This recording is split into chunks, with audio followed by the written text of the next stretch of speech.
Today I'm going to be showing you how to make a simple chair out of a 6-foot board. So let's get into it. The tools and materials required for this project are wood screws,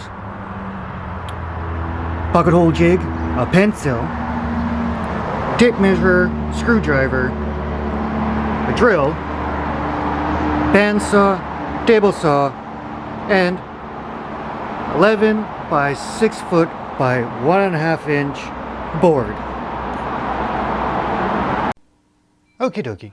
Here I'm measuring the back legs at 40 inches long by 4.5 inches at the top and 3 inches at the bottom. You'll want to make marks at every 1.5 inch at the top. From the bottom, go up 18 inches and measure 3 inches out. Cut that in half and make a line from the 18-inch mark to your first 1.5 inch mark at the top. Then do the same for every other mark. This way you'll get that nice angle for the back support.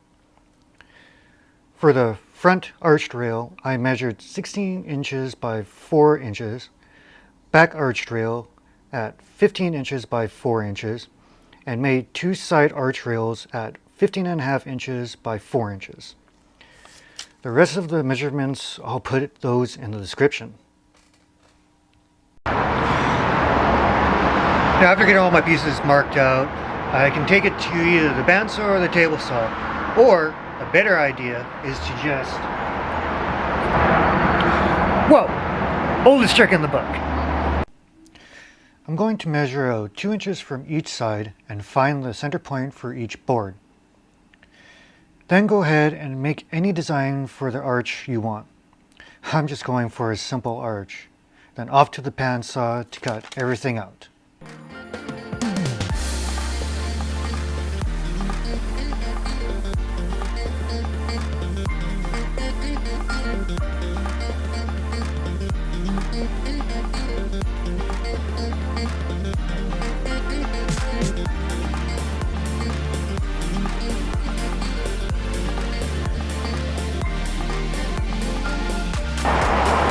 The last step to do is sand it, put it together, and it'll look like this.